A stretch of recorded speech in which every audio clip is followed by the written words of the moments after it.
A série Ser ou Não Ser traz hoje uma questão delicada e importante para a nossa vida. O que é ética? Por que ela é importante na vida em sociedade? Qual a relação entre ética e indiferença? Quem responde é a filósofa Viviane Moser. É um absurdo, é uma coisa que choca realmente, né? Esta foto, publicada no jornal O Globo no início de setembro, deixou os leitores indignados. O corpo de um turista cego que morreu afogado na Praia Vermelha ficou horas no calçadão enquanto não era removido. Mas esse estranho elemento, em um dos cenários mais bonitos do Rio de Janeiro, não abalou os outros visitantes. Eles simplesmente ignoraram o cadáver ao lado. Você vê que as pessoas estão sorrindo, né? Fotografavam, brincavam, passavam, transitavam ao lado do corpo. É como se não estivesse ali. E as pessoas... E essa indiferença, esse descaso, é que me chamou a atenção. Por que esta cena não foi capaz de afetar as pessoas em volta? A relação entre ética e indiferença é o tema de hoje em Ser ou Não Ser. A indiferença é um modo da gente não reparar nas coisas. Então você não olha para nada diferente de você, nada além de você, se fixa num ponto e não olha para mais nada além daquele ponto, você não quer nada diferente daquele ponto. Indiferença é uma palavra que não faz parte da vida de Áurea, uma assessora parlamentar de Brasília que hoje lida com a questão indígena. Ela já perdeu a conta de quantas vezes abriu a porta de casa para índios, meninos de rua ou qualquer um que precisasse de ajuda. A pessoa fala assim, ah, você mexe com índios, né? Ou você mexe com crianças de rua, né? Eu falo, não, eles é que mexem demais comigo. Áurea teve 7 filhos de 3 casamentos. Nossa, 7 filhos, que coragem! Eu falo, gente, é leviandade pura. Não é uma questão de coragem. E assim, ela formou uma grande família de artistas e músicos. Abaetê, Jandira, Flora, Zé. Caetano faz tudo, canta, interpreta, atua. O Davi e a Júlia são 2 tesouros, né? 2 presentinhos miudinhos, lindos.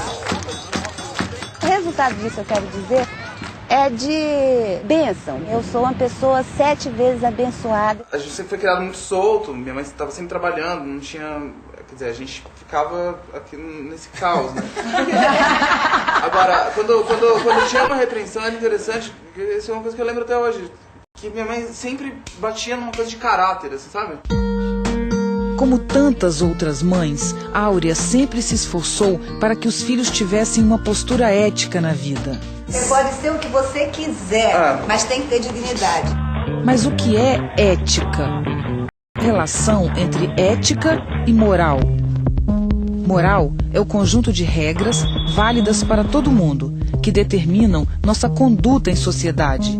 Como devemos agir para não ferir o direito do outro e respeitar o bem comum. Mas dessas regras universais, não matar, por exemplo, podem surgir dilemas particulares. A eutanásia pode ser uma saída para aliviar o sofrimento de uma pessoa presa a uma cama?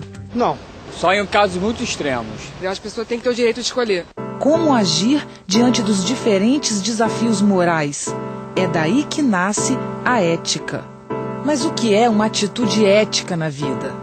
Olha, é um estado de atenção com a vida. A falta dessa atenção é o que a foto na Praia Vermelha sugere.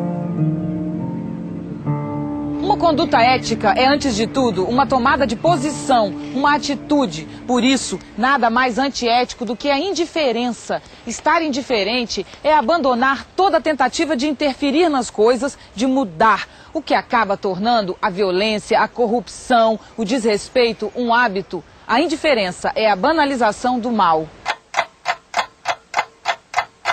O que é banalização?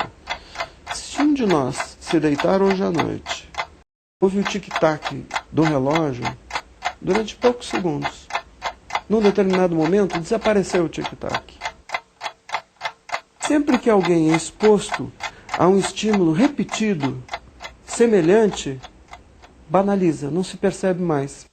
Então nós vivemos um mundo extremamente banalizado. A banalização leva à indiferença. E o que a indiferença faz é desconsiderar e desqualificar o outro. Uma pessoa ignorada é como um objeto, sem vida, sem importância. Quantas vezes passamos, né, por uma criança no chão dormindo e sequer paramos para olhá-la, né? Ao contrário, tratamos de virar o rosto. O psicanalista e filósofo Jurandir Freire Costa fala de 3 tipos de indiferença na nossa sociedade. O primeiro é o das classes dirigentes e das elites em relação aos pobres, que são vistos como coisas, não como pessoas. Um exemplo extremo disso é o assassinato do índio Galdino de Jesus, há 9 anos. Foi para as comemorações do Dia do Índio que o pataxó Galdino de Jesus veio a Brasília. Depois de se perder de seus amigos, deitou neste banco e adormeceu.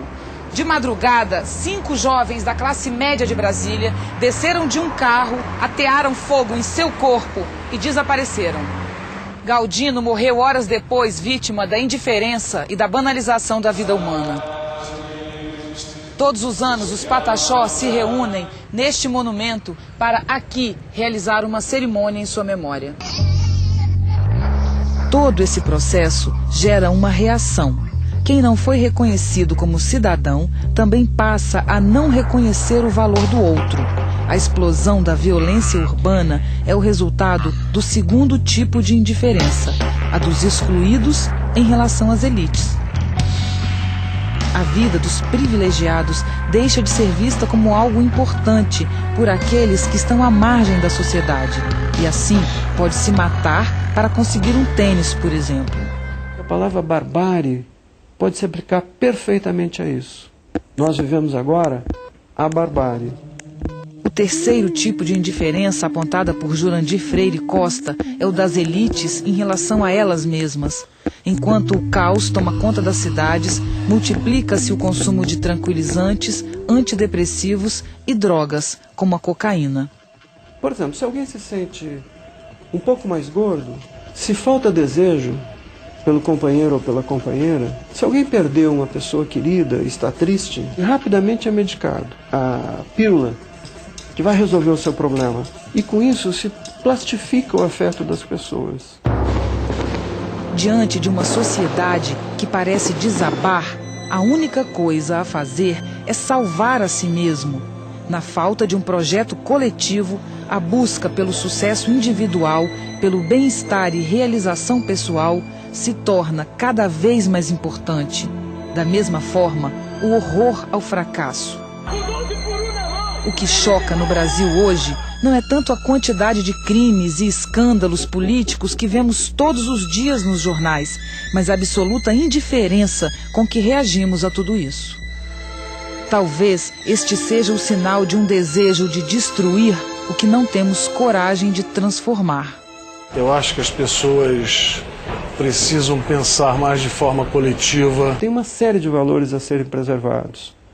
A solidariedade, o respeito pelo outro, a tolerância, aquilo que é humano, né? Isso é o nosso poder. Para o bem e para o mal, é o nosso poder. Nós temos que parar e pensar. Pensar profundamente. Por mais que isso seja difícil, provoque sofrimento e provoque angústia, e que a curto e a médio prazo nós não tenhamos nenhuma resposta. Mas é fundamental parar e refletir sobre isso. Da Grécia Antiga ao pensamento oriental. Qual a relação entre Sócrates e Buda? A discussão sobre ética continua domingo que vem. Não perca!